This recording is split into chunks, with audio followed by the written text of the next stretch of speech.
functionality to the work. So think about crumpling and combining paper on paper in this way. I'm also going to think about what would be the surface of my work.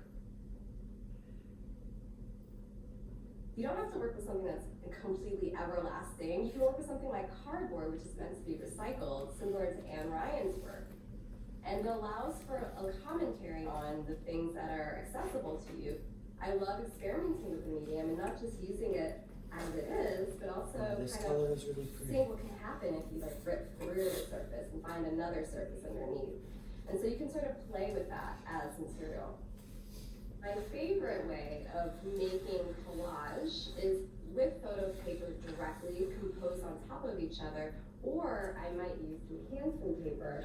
Hansen paper is archival. It doesn't have an acidity that will deteriorate over time. So you might see something on the label that says something like acid-free or archival. If it does have some acid in it, such as newspaper or even magazine paper, your image quality won't be the same over time. It will fade when it's exposed to light, but you might like that effect. We can see that today in the work of Romare Bearden, who used Ebony magazine, Jet magazine, which were popular African American lifestyles magazines at that time period. So I've cut out a few different shapes and images that I want, and now I have to start thinking about composition.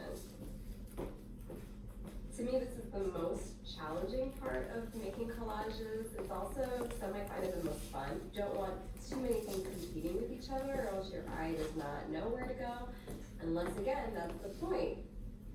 Romare Bearden's composition is incredibly busy, and that was part of the concept. He was portraying a neighborhood in Harlem.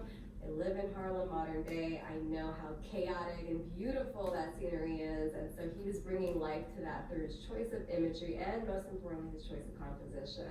If you look at Hannah Hough's work, very different composition, singular figure with the Indian dancer piece, and that figure has a lot of ornamentation around it, drawing your eye up and down the figure's face.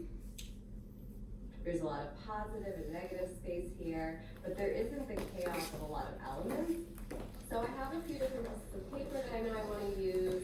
I'm interested in creating a very flat, shallow background, similar to how Hannah Hough makes her work, but I'm also interested in the landscape, so thinking about Bearden in that way. And I'm just gonna stick to two colors for now.